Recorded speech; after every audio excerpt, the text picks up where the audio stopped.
Good morning and welcome to the annual State of the City Luncheon hosted by the Denver Metro Chamber of Commerce. It's my honor to welcome you here today as the chair of the Denver Metro Chamber of Commerce Board of Directors. Please take your seats, and we have a real treat for you. Aaliyah Kilgore, who will sing and set the stage for our event by presenting our national anthem. Oh, say, can you see by the dawn's early light what so proudly we hailed at the twilight's last gleaming, whose broad stripes and bright stars through the perilous fight o'er the ramparts we watched were so gallantly streaming, and the rocket's red glare, the bombs bursting in air, gave proof through the night that our flag was still there. Oh, say, does that star-spangled banner yet wave o'er the land of the free and the home of the brave?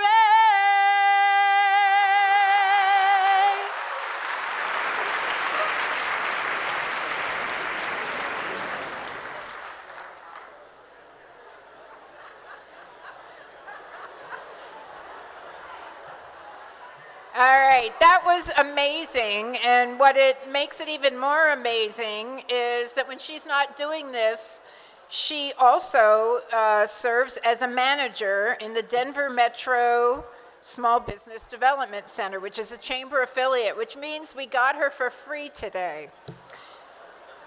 The Denver Metro SBDC provides resources, education, and consulting to help small businesses start, grow, and succeed. Small businesses, as you know, are the backbone of our economy, and the SBDC assures that every entrepreneur has the resources they need to grow and become an integral part of the business community. Aaliyah, thank you.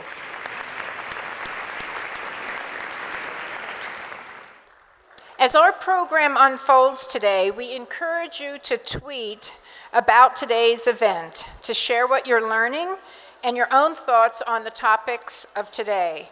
The hashtag is DMCC policy, and the chamber handle is @DenChamber.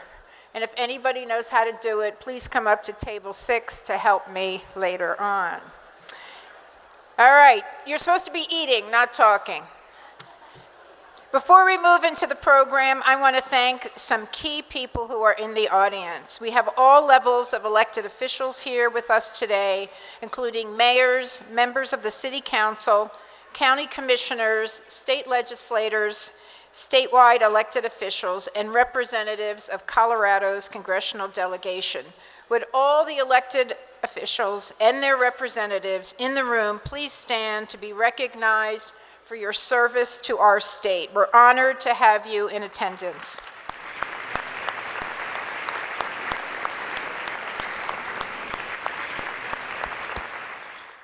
I would also ask that my fellow board of directors for the chamber rise. It is an honor for me to be among such good company. Your efforts help the chamber, and you no doubt contribute to its success. Many of you have devoted significant time to the chamber's policy efforts by being part of the Legislative Policy Committee and other committees. So please stand and let us thank you.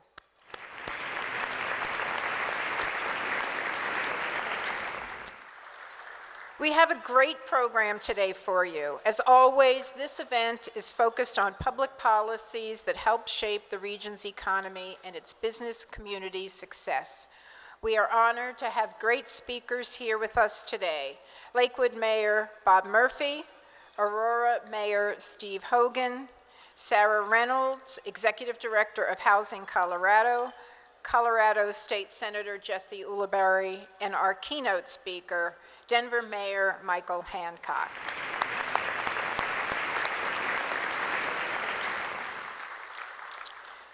We all realize the strength of our regional and collaborative approach to solving our toughest challenges we face as a community. We share in success, and together we fight to overcome our failures. While this event is called State of the City, we think of it in terms of state of our region. And this year, while we were honored to have Mayor Hancock deliver a keynote on the state of one of our great cities, we will be talking with other elected officials about our region. So thank you in advance, Mayor Hancock, for sharing your vision for Denver with us today. We also have a panel discussion featuring many of the issues in the Denver metro market, including challenges in our housing marketplace, specifically the lack of condo housing. When you look around the metro area today, you see growth and construction all around. Those cranes are a good sign, but when you look more closely, you'll find that all of the new multifamily residential construction is for rent, not for sale. Our Metro mayors first identified this community problem more than a year ago, and since then, they led the charge to identify this problem and to convene a group of diverse stakeholders, work with legislators, and find a solution to address the lack of condominium construction in Colorado. Solving this problem has implications for our transit system, our first-time home buyers, many of whom are young, our empty nesters, and the stability of our communities. We will explore these issues more in our panel, but first I'd like to invite the market president for Colorado Chase, today's presenting sponsor, JP Morgan Chase, Todd Munson, onto the stage to make presenting sponsor remarks and to introduce Denver City and County Mayor Michael Hancock.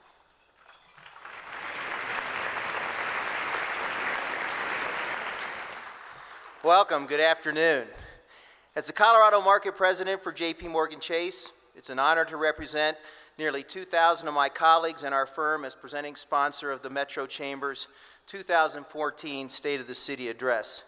Many of us at JP Morgan Chase have worked in close collaboration with the Chamber over the years as board members, committee members, and as last year's Global Cities Initiative host here in Denver. We appreciate the opportunity to partner with our friends at this great organization for today's event as well. Let me start my very brief remarks with a little audience participation, and by a show of hands, how many of you in the last 90 days have had someone from some part of the country tell you they're jealous that you live and work in Denver? Happens to me every day. We're indeed a lucky bunch. Although in my mind, Thomas Jefferson had it right when he said, "I'm a great believer in luck, and I find the harder I work, the more I have of it." TJ, my bud, was clearly a smart guy and a person of great vision. I think he would have loved Denver and the city builders we are so fortunate to have driving our success today. I believe that in Denver, we are witnessing something unique that we don't see in every community throughout our nation: economic vitality, cranes downtown, job growth. We are so fortunate to have a political, economic, and nonprofit communities that work together, all with the can-do attitude, all engaging the business community with a positive, inclusive approach. When we see problems that we can tackle together, we do. And we're not afraid to invest in our community during economic downturns, periods when this community invested in a new convention center, built athletic stadiums, and the T-Rex system. JP Morgan Chase is committed to making positive change in our community and addressing our economic and social challenges. We do this by understanding those local issues because we live and work here, and we bring the strength of our firm, our global reach, expertise, personal relationships, and access to capital. We also believe in the power of the American enterprise to make communities better, something we all have in common today. Denver is especially known for its entrepreneurial spirit at which J.P. Morgan Chase continues to nurture as title sponsor of Denver Startup Week, which kicks off September 15th. I look forward to seeing all of you at Base Camp. Startup Week is just one of the pieces of our commitment to this great community. Of course, we are committed to our clients, 1.5 million consumers, and more to the 100,000 small and large businesses and governments along the Front Range. We're honored to provide them banking services and make them proud of their affiliation with our organization. Through our philanthropic commitments with nonprofit organizations, focusing on the areas of workforce readiness, small business development, and affordable housing, our firm contributed more than $2 million in Colorado charities in 2013. In partnership with these organizations, this advances our commitment to strategic, long-term investments that support the small business community and prepare our workforce for middle skills jobs that will grow our economy and continue to strengthen a family's ability to support itself, buy a home, and live a fulfilling life in our community. We recognize the importance of home ownership, and we continue to address these needs through our mortgage products, but also through our philanthropic commitments and affordable housing programs to nonprofits such as the Coalition for the Homeless and Building Homes for Heroes, a program donating mortgage-free homes to injured veterans and their families. We all should feel very fortunate to be part of this great community in Denver, where we have a strong spirit of collaboration and regionalism. When we roll up our sleeves, think regionally, and work together, we get the job done here. We're also very fortunate to be led by a mayor with a vision to keep our city and community going strong. Michael Hancock became Denver's 45th mayor in July 2011 and immediately began to transform Denver into a global, competitive, and connected city. The mayor has developed strategic short and long-term business plans to support and grow Denver's diverse, intelligent, forward-leaning businesses in emerging industries such as clean energy, biotechnology, telecommunications, aerospace, and the healthcare community. Through this work, Denver's economy is at the forefront of American cities, offering among the strongest job and housing markets in the United States. The mayor also believes there is nothing more important than helping every young person in every neighborhood compete and succeed in the 21st century. He is aligning all city departments with nonprofits, the business community, and educational organizations to better prepare all children for every stage of life. The mayor has brought meaningful reform to the Denver Police Department by establishing new leadership that has reorganized the department to get our highly trained officers out of the office and back onto the streets. These steps together strengthen Denver's unparalleled quality of life.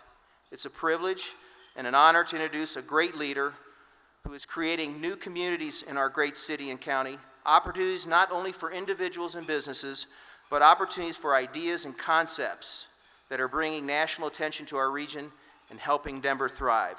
Ladies and gentlemen, Mayor Michael B. Hancock.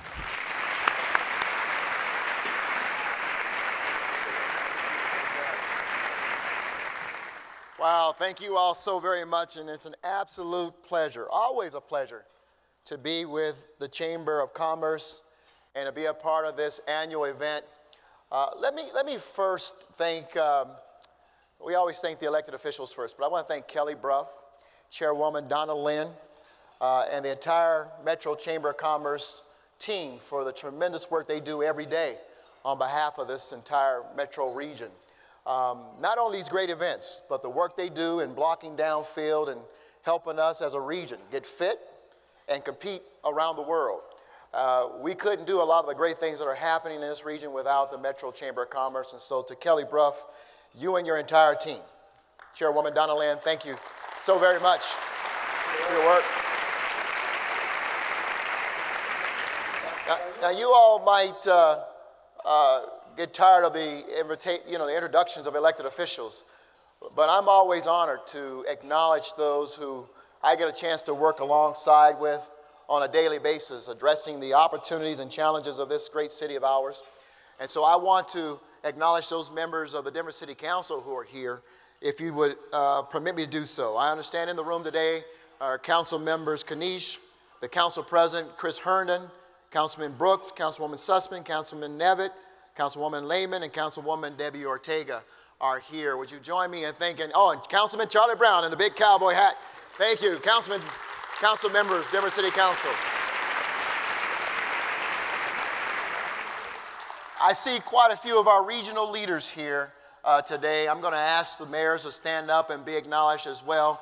All of the elected mayors and members of the county commissioners. I know we had elected officials stand, but I think it's worth thanking them again. Please stand up. I know Murphy's here, see Gunning. Thank you all. You all are here. Thank you. And last but not least, certainly not least, are our state legislators. At the front table is someone who just absolutely stole my heart this year with his courage. And we're going to hear a lot about the construction defects law, but Senator Jesse Ulibarri is one courageous son of a gun. And the work that he's done, thank you so much for all that you've done. And I understand that Dan Pabon is in the house as well. If you ever want to start a party, start with Representative Dan Pabon. Thank you for being here. To all of our state legislators, listen, I'm just pleased to tell you today that Denver didn't just march out of the recession, Denver ran out of the recession. We are leading the nation, setting the pace, really, about how to best respond, having coming out of the worst economic recession this nation's ever seen outside of a Great Depression.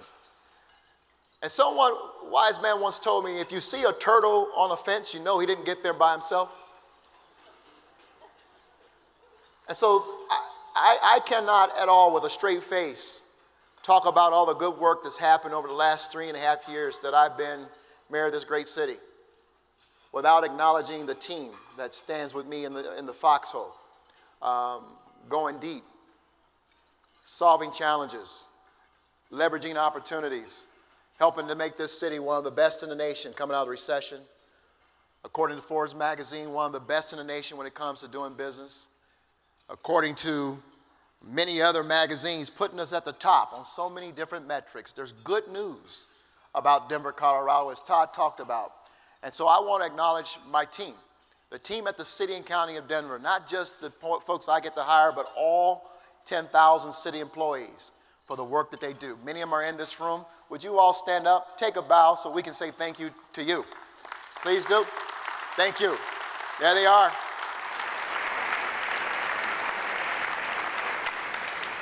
Since coming into office, we've eliminated the budget deficit, we've fostered a diverse economy, and we've restored much needed services to give the people of Denver, the taxpayers, a sense that their government, that their city has indeed recovered from the recession. I can tell you unequivocally that the state of this city is, we're vibrant and we're thriving. There's good news to substantiate what I've just said. 27,000 jobs have been created in the last 3 years. 1,500 new businesses to this city since 2011. Just last year alone, 8,200 new jobs created right here in the Mile High City. Our unemployment rate, our employability rate in this city is one of the strongest in the nation. Today, our unemployment rate is 5.5%, well below the national average. We owe you all a great deal of thanks for that, and for your partnership, and for your courage in hiring people, trusting that this economy is truly recovered, and investing. Like I said, Forbes calls us the 4th best place in the country to do business. This magazine or news outlet called NerdWallet says we're the best city in the nation for job opportunities. That must be why all these millennials are moving here to our city. You know, last year, tourists spent some $4.1 billion, record, in the city and county of Denver. They have clearly stated that Denver is the place to be. So thank you to all of our tourists. I love talking to all of you. I love asking you, how's it going out there? And I can tell you, not only am I saying that we're vibrant and we're thriving coming out of the recession, but each of you have told me there's a great deal of confidence in the market. There's a good feeling. There's a great sense of place in Denver right now. And we want to maintain that. I want you to know in partnership, we hope to maintain that with you.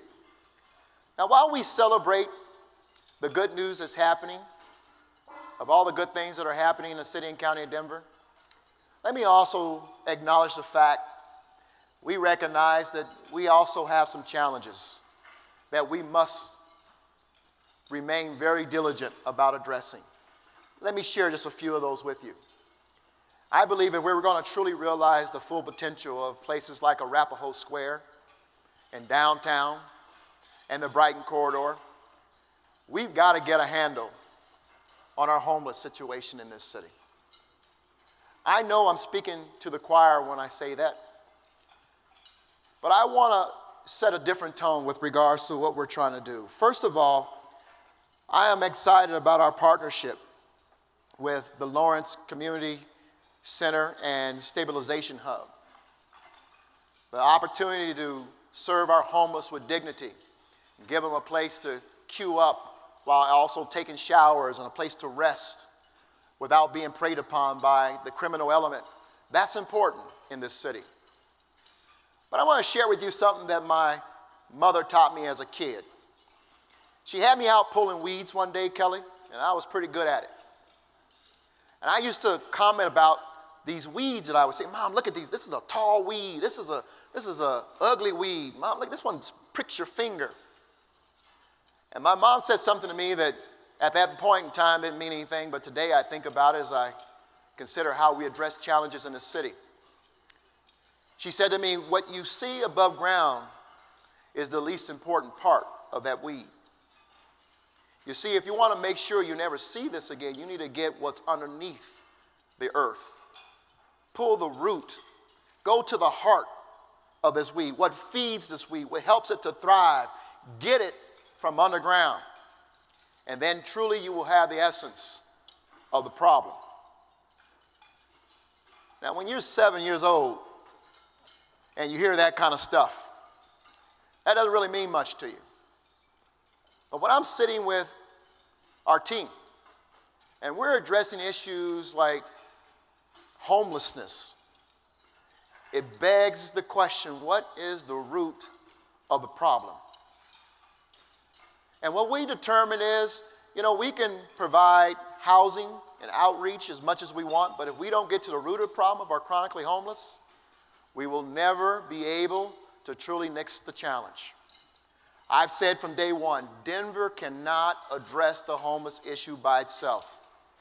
And that's why I was so honored and proud to join my counterparts, other mayors of the Metro Caucus, and I want to thank Mayor Hogan from Aurora and Mayor Gunning from Lone Tree, who are leading the Homeless and Hunger Committee to help determine or design a plan for us as a region to address the issue of homelessness.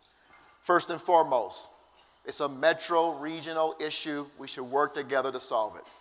Secondly, if we're going to get to the root of it, we must understand why there's so many chronically homeless on our street. Let me prove this to you through an anecdote. You may have heard during the Clinton Global Initiative, we announced an initiative called the Social Impact Bond Program. I want you to listen to what I'm about to say for those of you who have not heard this. Several years ago, some very smart people in the city and county of Denver started to track some 300 chronically homeless. 300. And in tracking them, we found out that these 300 people, chronically homeless, account for 14,000 nights in jail, 1,000 arrests, 2,400 visits to detox, 600 visits to the emergency room. 300 people, costing the taxpayers of Denver $11 million a year. I don't think you guys heard what I just said. 300 people, $11 million a year, chronically homeless. We've got to break the cycle from street to jail, to detox, to the emergency room, and back to the streets. The Social Impact Program, bond program, works like any other bond program in the city. Investors buy the bonds. We take those dollars and we invest them in real solutions: housing, case management, mental health services, drug and alcohol abuse, substance abuse, job training. The savings from decreased number of days in jail, decreased arrests, emergency room visits, and detox of this population are used to pay the investors. I'm so excited, and I want to celebrate Carrie Kennedy and her entire finance team for helping us develop this construct. That's, by the way, already being used in New York and Chicago and other cities. This program will help us raise, hopefully, $8 million to boldly begin to address the root causes of these chronically homeless in our city. The time is now for us to get real serious and break this cycle. And so thank you again, Carrie, for that. The other area that we need to get really focused on to address challenges is housing, of course, affordable housing. Last year during the State of City address, I challenged the city to develop a 3x5 initiative called 3,000 housing units in 5 years. Now, we're 30,000 short, so it's like giving a well a tic-tac. But the idea was not so much to say we're going to solve the problem with this initiative, but to begin to encourage a collaboration between the private sector, the public sector, and the non-for-profit sector, the CHODOs that are already involved in providing affordable housing. Last year, we developed 700 affordable housing units, well above the number that we set for a year. So we're well on our way to accomplishing the mission. The other thing that we'll do this year is we will announce a new 5-year strategy called our housing plan. So it will guide us for the next 5 years. And one of the things that we hope to be able to do through this housing plan is to create a revolving loan fund. The city is already putting money into this revolving fund.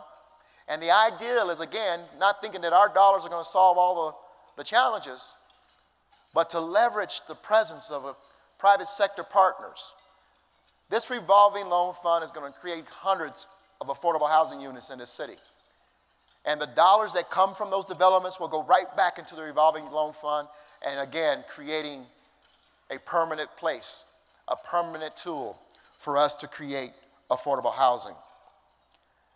Let me park here and finish this issue out on housing for just a moment. Today you're going to see a panel, and thank you, Ty, you did a great job, I think, of beginning to frame what's going to happen in just a moment with great mayors and Senator Ulibarri and Kelly Brough. I want you to understand something. This bill that was passed in 2001, and to see the lack of production of the for-sale condo market has been more than enough evidence to prove to us that this is indeed a problem that we have to move expeditiously to solve at the state level. When we do see these type of projects occur, usually 2/3 of them are for-sale condos, 1/3 rentals. Right now, these projects are being developed with over 80% rentals. I toured the I-25 in Bellevue TOD site recently, and there are hundreds of units under construction. And I did to the developer what we like to do as parents. I asked a question I already knew the answer to. Don't tell my kids that. I said, how many of these units are for sale? And he looked at me like I had a horn growing out the side of my head. He said, none of them. And then I asked another question I already knew the answer to. I said, why not? And he said, Mayor, construction defects. He said, we had to sign a deal that committed us to 8 years where we wouldn't convert these units to for sale with the developer, with the contractor, before they would even begin to move dirt. I don't know what indicators our legislators are looking at to determine whether or not this is the crux of the problem, but they need to take a tour of I-25 in Bellevue. They need to visit some of these other TOD sites to truly understand that indeed we are being hamstrung by this law in the state of Colorado, and we need to move quickly to remove this hurdle, this barrier, this hand constraint for the development of affordable condo complexes in this city. And so I'm going to continue to stand with my fellow mayors across the region as we address this. Let me move on. So those are the challenges: homelessness and housing. One more. I promise I'm done with challenges. I know you've been reading in the paper and maybe seen on television regarding the sheriff's issue. I know that you were just as disappointed seeing those images as I've been. Embarrassed is really the word. We should demand and expect more from our deputies inside our detention facilities. We're going to get this right. You have my word. The people of Denver deserve better, and we're going to get it right. And we're going to stay focused on real solutions, not playing political games, but focused on transforming that detention facility and respectability of our sheriff's department in real substantive way. We're not going to let the chatter get to us. The time is now for us to make this transformation and return respectability back to our sheriff's department. And so I'm going to stand before you today right now, as I've said from day one. This is not okay. It's unacceptable to me. We're going to fix it. You have my word. We'll correct it. So let's turn to the opportunities now. There's a lot going on in our city. Our number one mission in 2012, when my administration released our Jumpstart Economic Development Strategies, was really to increase job opportunities, to attract and retain good companies in this city, and to prepare our workforce for the 21st century. I can tell you the strategies are working. Based on what I just shared with you early on about some of the indicators that are telling us that Denver is thriving and thriving well. We're not doing it alone. We're not trying to take all the credit. We're trying to tell you that in partnership with you, these strategies are making a difference. But we recognize through our strategies that we must have a deeper bench, that we need small, medium, and large companies as part of our diverse economy to help us to remain strong. The recession showed us that. And so we've been hard at work attracting new companies, and I'm proud to say that we were able to attract Ardent Mills and Layer 3 TV and Namjet to Denver just last year. And we saw the expansion of several companies as well, including FedEx and URS and Penske and Mansville Corporation, some companies that were literally about to leave Denver. And Paul Washington and his team developed strategies to work with them to keep them here, part of which, of course, is our business investment program and our tax incentives to maintain jobs and to grow jobs here in the city. We also are focused on workforce development, developing a 21st century workforce ready to compete in the global marketplace. And while I'm there, let's congratulate Denver Public Schools on the gains that were reported yesterday. And I will tell you that Superintendent Boasberg, yes, give him a hand. That's good stuff. That is good stuff. Two things. No one expects Denver Public Schools to be at the top. Probably expect them to be at the bottom. This urban school district is the top in growth in the state. Secondly, Superintendent Boasberg and the entire Board of Education, I'm sure will tell you, while we're proud of the gains we've made, it's not good enough. We got a lot of work to do. We're not closing the achievement gap fast enough. And so we need to remain diligent with regards to all that we're doing to bring our kids and bring them forward and get them caught up. And that brings me to the initiative that's on the November ballot. Please stand with us and join with us and support reauthorizing the Denver preschool program, where over 70% of our 4-year-olds are part of the program. And as they enter the 3rd grade, they already are testing advanced or proficient, higher than their peers who didn't come through the program. And so I personally ask for your support. But let me finish with the opportunities that are going on. One, we have a new retail strategy that's working that we unveiled this year to attract not only the big hubs, but also small neighborhood retailers to the area. Great decisions were made leading up to the attraction of the Patent and Trademark Office, leading all the way back to McNichols' era. All the infrastructure investments we made was really the crux of what brought the Patent Office here. And so we're beginning to reap the benefits here. We also want to support the innovation centers. I see my man here from CTA, Eric. The City and County of Denver, in partnership with Downtown Denver Partnership and CTA, are about to open up one of the new innovation hubs right here in downtown Denver. The same that we're seeing going on with industry and taxi and galvanize, really providing the opportunity for entrepreneurs to exercise their innovative spirit and to grow their small businesses. And so while we try to bring a mix to the economy, we're focused on our small, the medium, and large companies. We're focused on innovation centers where we're growing our entrepreneurs to continue to be the startup and small business capital of this nation. We recognize that we need a deeper bench as we face the volatility of this economy. And never again will Denver be caught off guard. The biggest opportunity I believe we have, of course, is Denver International Airport and Kim Day and her team. Last year had a record number, $661 million in revenue. CDOT adjusted its economic impact number for DIA. Today it's a $26 billion plus economic impact for our entire region. So far this year, we've seen 26 million passengers come through DIA, well on our way to breaking passenger records at this airport. Our global connectivity is growing. Later this year, many of us will board a plane for the inaugural flight to Panama City, opening the doors to Central and South America. That's pretty exciting, don't you think?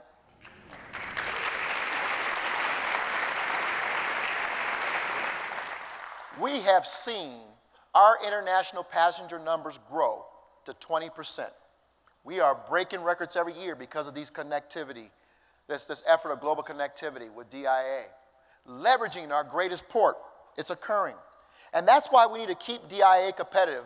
Many airports across the country are spending billions to compete with DIA. That's why the hotel and transit center is so important. That's why moving off the dime on the Aerotropolis is so important. And that's why global connectivity is so important. Next stop, the Middle East. We've got to get the Middle East under our belt. And that way we can continue to complete the circle of our global connectivity. So here's what our goal and objectives are under DIA. Remain fiscally competitive, growing our markets to the global marketplace, and of course, leveraging the engine that takes us to that marketplace and help us to remain competitive. The last part of opportunities I want to share with you is really our development. We're exploding in development. In June, we saw the most number of permits issued for development in the city in 10 years. Brad Buchanan and his team will be the first to tell you that we're working to perfect our development process. We are nowhere near where we want to be. He'll be the first to tell you that. But he just rolled out a new customer service center. The ideal is to move you faster where you need to be so you can get your projects moving faster out of the city and onto development.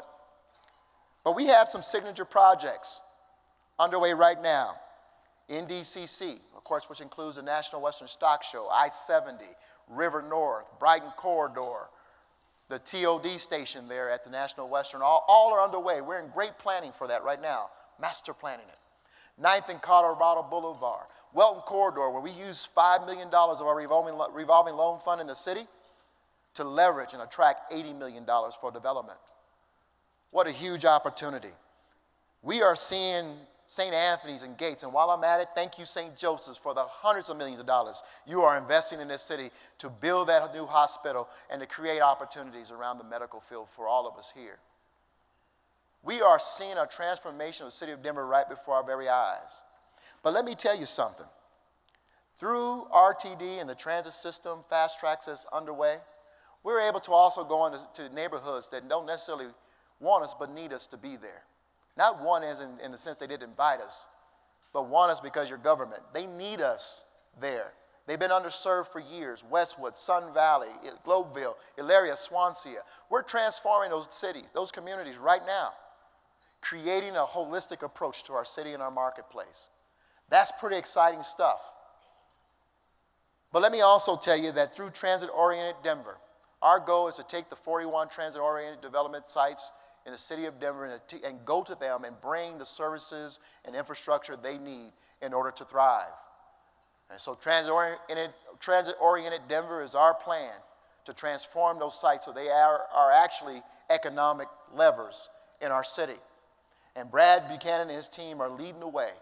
Today, I can tell you exactly what each state, the state of each of our transit-oriented development sites are based on their analysis and their strategy to go in and develop them. So we have a plan to move forward. And one of those plans is to transform the 38th and Blake TOD site. Today, you're going to hear about it for the first time. This is a health and wellness technologies site.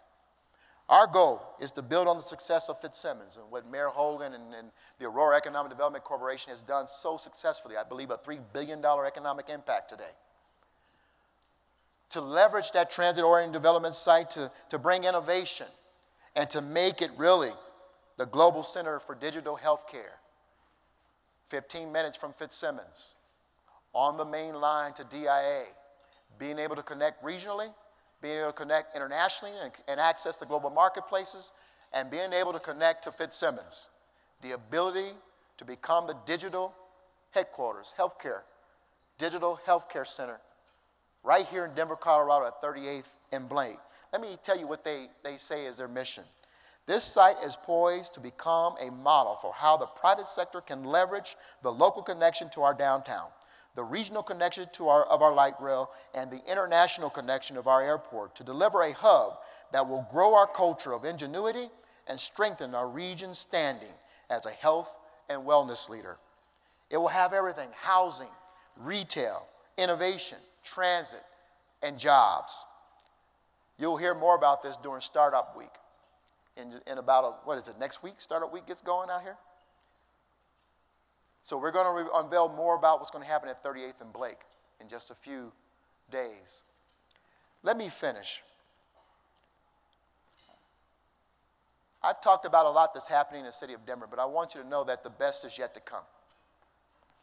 There's a lot you don't see happening, but soon you will. If you think that the development that you see today is pretty exciting, wait until the next phase of development gets going in this city. If you think about the attraction of new jobs and innovation is exciting, wait until you see the next phase of what's on board and what we're working on. The best is yet to come. And so the charge for us is to make sure that this becomes and remains a city of opportunity for all, that we're lifting up those who need a little lifting up, that we're addressing the critical issues of homelessness and housing that allow us to be a well-rounded global city for everybody. That we're not ashamed or nervous about taking our brand to the international markets and say, this is a place that is open for business to you. That we become globally connected and globally competitive. And that we continue to work together so that we can succeed together. And it's not just about Denver's future. This is about our region's future. And so I'm proud to stand with you with the successes, but equally proud to stand with you. Equally proud to stand with you as we continue to build a region built for the 21st century. That is an opportunity, a region of opportunity for everyone who lives here. Thank you all, and God bless you.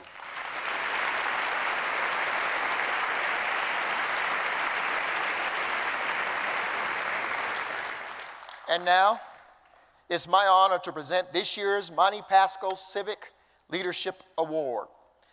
This award is presented annually to a person who has worked tirelessly to improve the community around them, promote international understanding, provide encouragement to others who seek to contribute to the community, fight for justice and equal opportunity for all people, and show a willingness to assume responsibility for leadership. This year's recipient is Kara Veach, Deputy Executive Director of the Department of Personnel and Administration. Kara joined the Colorado Department of Personnel and Administration as Deputy Executive Director in July of 2013. She embodies the essence of the Monte Pasco Award through her deep community involvement. Her civic involvement includes serving as a member of the Board of Directors for the Women's Bean Project, where she currently serves as board chair. She is also on the board of directors of the Colorado Legal Services, a member of the Denver Women's Commission, and chair-elect of Beyond Our Borders. Kara served as president of the Colorado Women's Bar Association in 2011 and 2012, and on the executive committee of the Colorado Bar Association from 2009 to 2011. She demonstrated her passion for education in Denver's youth when she volunteered to organize and coach George Washington High School's mock trial team from 2004 through 2009. She has more than 14 years of leadership, legal and executive experience, having worked as an attorney for Children's Voices, Inc. of Boulder, and as a business and legal real estate litigation partner at Isaacson Rosenbaum PC of Denver. Kara also served as Associate Director of Colorado Forum, where she advised Colorado's top business leaders on constitutional, fiscal, and educational challenges facing the state. Kara Veach, we are thrilled to present to you this award today. Please join me on stage to accept our thanks and congratulations.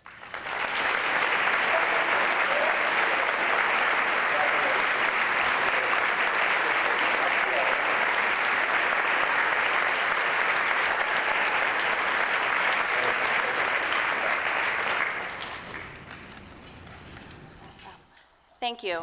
Thank you to the Denver Metro Chamber of Commerce for hosting me at today's wonderful luncheon. Thank you to the City and County of Denver for this award.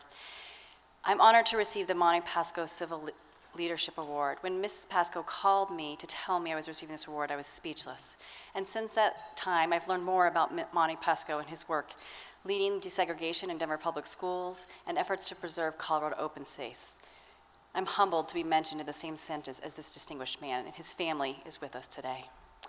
I'm the mother of 2 small children, and every day they inspire me to find better ways to better our community. And recently I reread to them one of my favorite books, The Lorax, so I leave you with this quote from there. Unless someone like you cares a whole awful lot, nothing's going to get better. It's not. Thank you.